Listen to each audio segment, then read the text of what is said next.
iman kita itu sebagian besar karena orang tua kita itu juga Islam. Jadi kita berislam itu karena orang tua kita Islam. Maka ya itu alhamdulillah gitu ya. Alhamdulillah orang tua kita Islam sehingga kita juga menjadi Islam. Tetapi alangkah baiknya dan sudah menjadi keharusan kalau iman kita itu dibangun atas dasar keyakinan yang kita temukan. Keyakinan yang kita temukan baik melalui mempelajari Al-Quran, hadis maupun melalui panca indera kita ataupun melalui akal pikiran kita. Makanya di kitab ini kita belajar untuk itu. Bab yang pertama tentang sifat wajibnya Allah Subhanahu wa taala.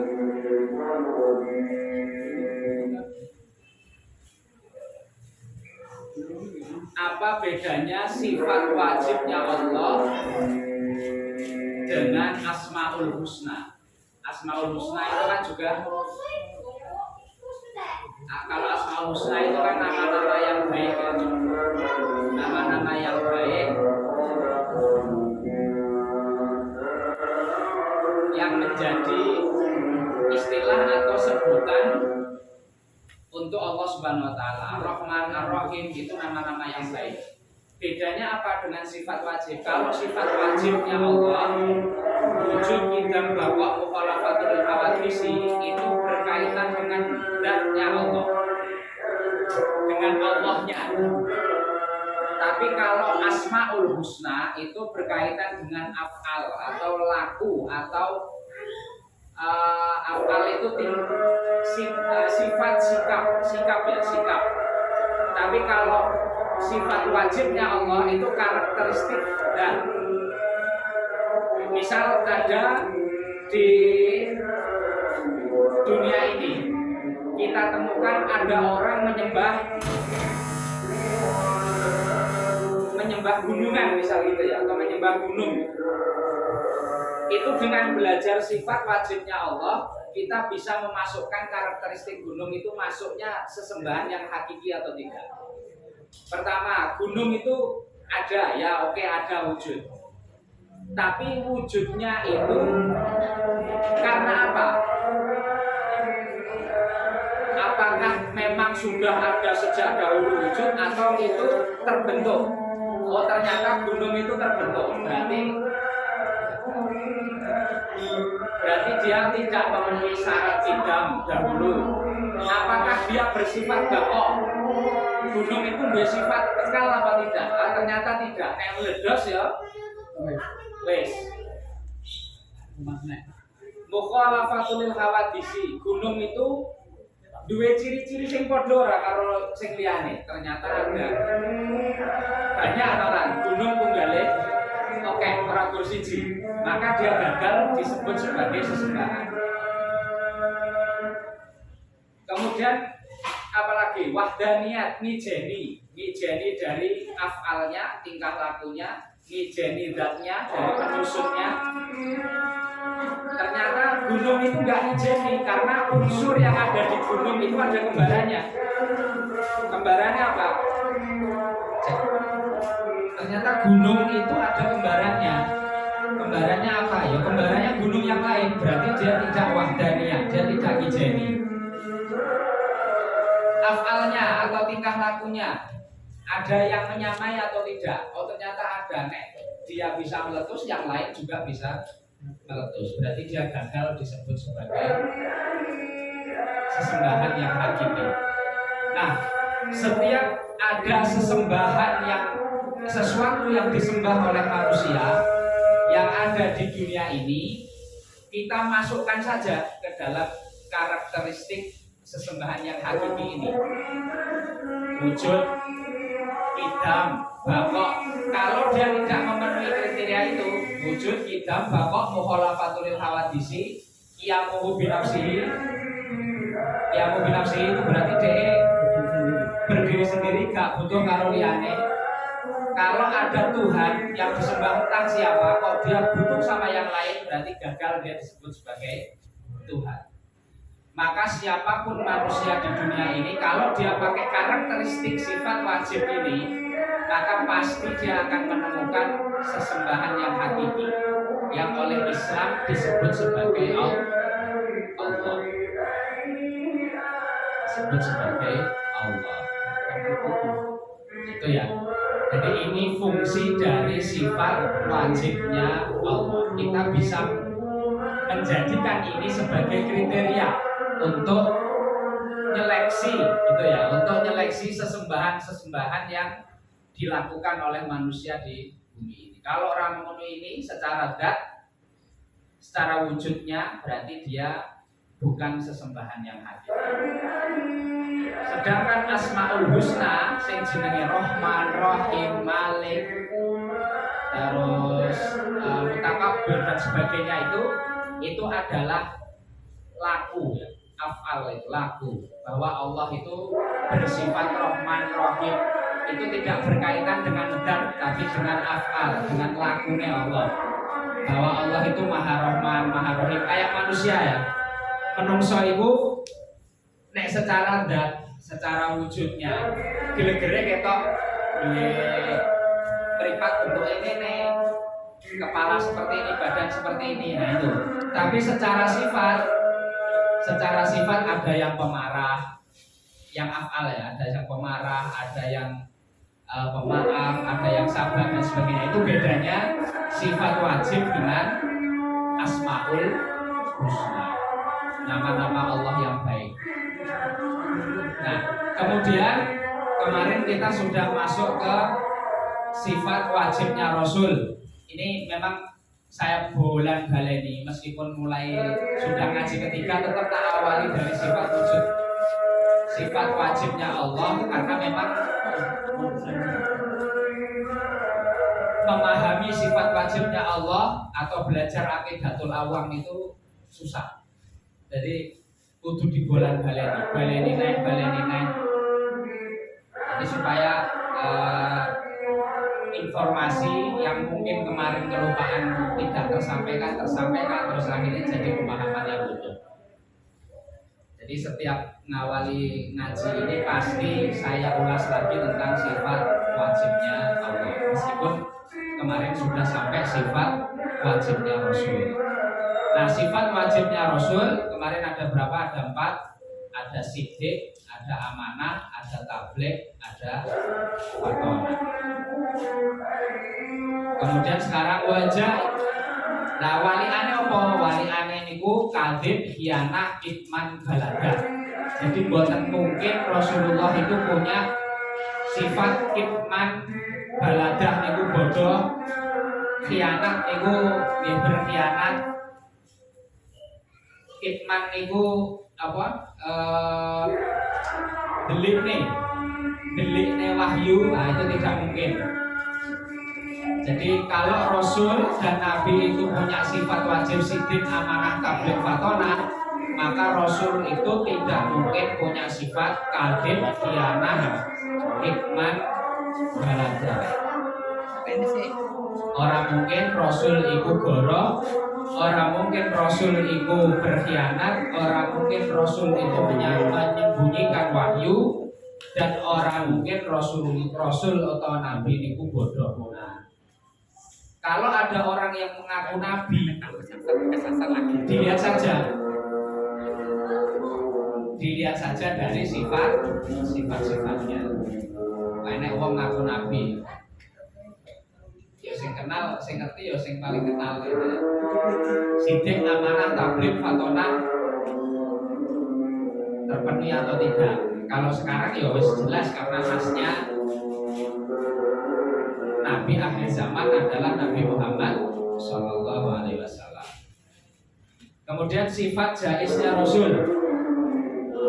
wa jaizun fi haqqihim min aradi bi ghairi naqsin ka qafi fil maradi.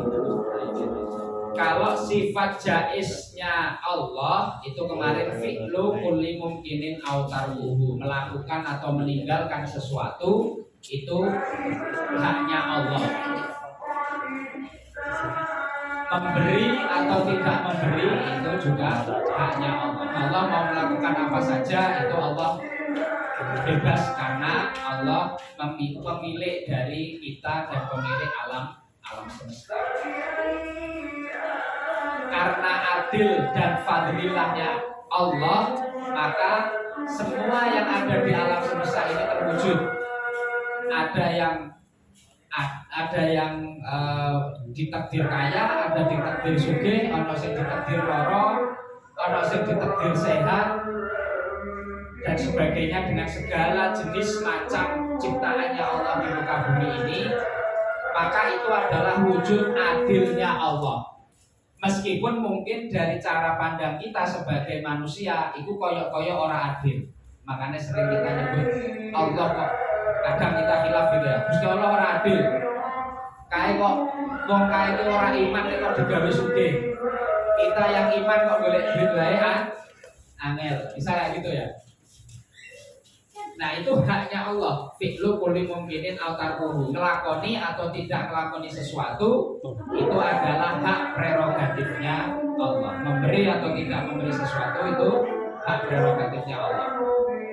Apapun yang ada di bumi ini itu adil. Karena apa? Karena segala sesuatu yang di bumi ini miliknya Allah. Di alam semesta itu miliknya Allah. Arep digawe piye wae karena milik itu itu ya. Kalau sifat jaiznya Rasul itu sebutannya aradil basariyah, memiliki sifat kemanusiaan, kemanusiaan. Jadi Rasul itu ya bisa sakit seperti manusia biasa, ya makan seperti manusia biasa, ya menikah seperti manusia biasa. Jadi sifat jaiznya Rasul itu aradil basariyah. Aradil basariyah itu maksudnya ya koyo menungso biasane. Ya mangan, ya sakit, ya nikah, ya mlaku-mlaku ning pasar. Nah itu ya, itu sifat jaiznya Rasul. Makanya karena Rasul itu adalah manusia seperti kita, pada umumnya, maka Rasul itu bisa kita jadikan uswatun hasanah, contoh. Seandainya sing dadi uswatun hasanah itu malaikat, pasti kita ngeles. Malaikat itu tasbih terus, bertasbih terus. Kita pasti ngeles kalau perintah tasbih terus. Dan kayak malaikat, lalu menungso gitu. Tapi karena karena Rasul itu punya sifat seperti kita, seperti manusia biasa, maka kita nggak punya alasan untuk ngeles, untuk menghindar dari perintah. Rasulullah sholat, awake dhewe diperintahke sholat ya sholat, Rasulullah manusia biasa ya iso nglakoni. Poso, ya Rasulullah poso, awake dhewe diperintahke poso ya ikut Rasulullah. Karena Rasulullah seperti kita pada umumnya, yaitu manusia biasa, meskipun secara hakikatnya ya Rasulullah itu luar biasa. Kemudian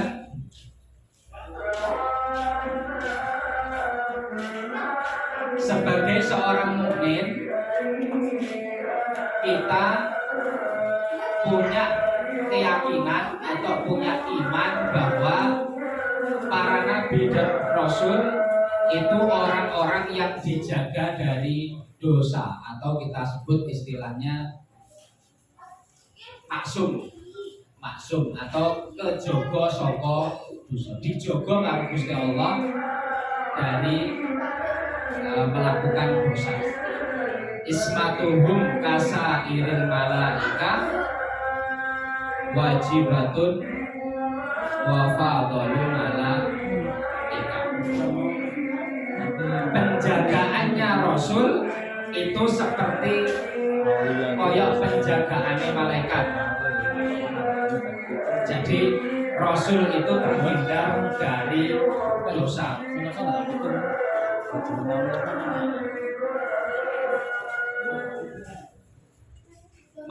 Maksum, istilahnya maksum. Para nabi dan rasul itu terhindar dari dosa, istilahnya maksum. Kalau rasul itu penjagaannya atau dijaganya seperti penjagaan para malaikat, itu mulyondi rasul dengan malaikat. Nah ini ada perbedaan.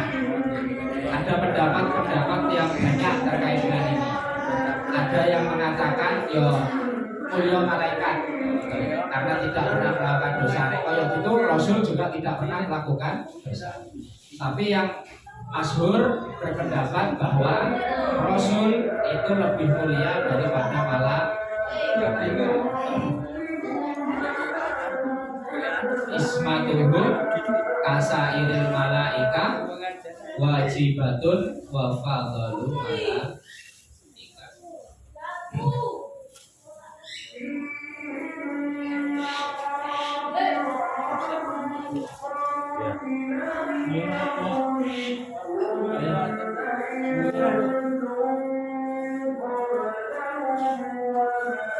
Sekarang ada berapa jumlah nabi yang wajib diketahui?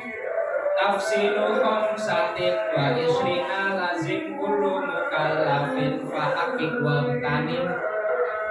Kalau di dalam keterangan-keterangan jumlah nabi itu ada 124.000 di dalam riwayat. Yang diangkat jadi rasul itu hanya 313. Nabi niku 124.000 niku tidak punya nek nabi tok ya. Nek nabi tok boten rasul niku dia tidak punya kewajiban menyampaikan wahyu. 124.000 nabi. Yang 313 niku karena dia statusnya nabi dan rasul, dia wajib menyampaikan wahyu. Ketauhidan wajib disampaikan. Tapi dari 313 ini orang Islam hanya diwajibkan untuk mengetahui 25 saja. Hanya 25 nabi saja yang wajib diketahui. Siapa saja nama-nama nabi itu? Nah, adik-adik TPA mesti hafal. Nah, kalau kita mungkin lali kan. Apal mboten nih? 25 nabi apal mboten? Sebagian. Nek saya hafal karena saya punya lagunya. Mungkin beda sama adik TPA ya lagunya. Kalau saya kan pakai lagu ini, An-Nadhom ini ya, saya tahu. Hum Adamun Idris, itu bisa saya hitung gini. Hum Adamun Idris Nuhun Hud Duma Soleh wa Ibrahimu kullu muttaba Lutun wa Ismailu Ishaku kada Yaqubu Yusufu wa Ayyubu kada Syu'aib Haruna wa Musa wal Yasa Dzulkifli Dawuda Sulaiman Uttaba Ilyas Yunus Zakaria Yahya Isa nomor 24 Isa wa Toha Limun dan Waya nomor 24 sampai nomor 24 Isa. Yang terakhir nomor 25 terakhir Nabi Muhammad Sallallahu Alaihi Wasallam. Maka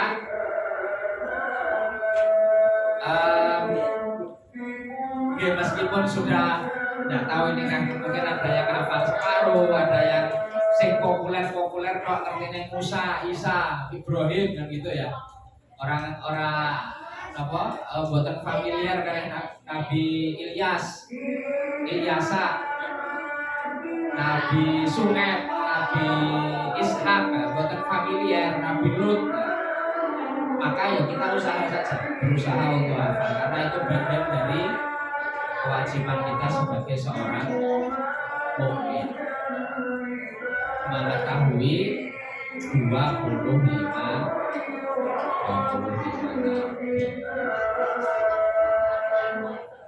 itu ya untuk hari ini di jam 17.39. Jam berapa? 9 17.39 Habis ya, habis 39. Udah. Itu untuk hari ini. Ini wes soleh separuh, berarti kok kita emang dino ya khatam. Kan dino khatam. Ya jelas ini tidak seperti ke anak-anak ya. Saya kan kalau saya nyebut Adam, Idris, Nuh itu ya senyum gampang. Tapi kalau anak-anak kan kadang perlu dikasih cerita lebih. Adam ceritanya piye, Idris ceritanya piye. Tapi kalau kita ya tahu namanya Adam, Idris, Nuh, Hud, Soleh, Ibrahim, Ismail, Ishak, Yakub, Yusuf, Ayub, Syuaib, Harun, Musa, Ilyas, Ilyasa, Dzulkifli, Daud, Sulaiman, terus apa? Yahya, Zakaria, Isa. Oke, Allah alam bisawab. Mudah-mudahan ada manfaatnya. Akhirulillah. Assalamualaikum warahmatullahi wabarakatuh.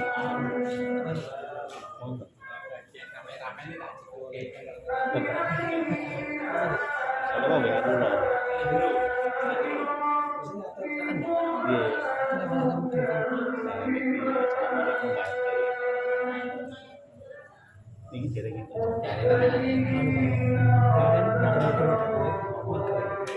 Mau Caca malah besok masih di mana di kampus ya kosong. Dia mikirin nyusul. Itu nanti benar loh. Emang besok. Jadi kan duit catat itu. Jadi kan duit catat itu. Aja kan dulu. Iya. Kontrol total ya sih. 10 hari ini kedua gitu. Jadi susul ke mikirnya susul.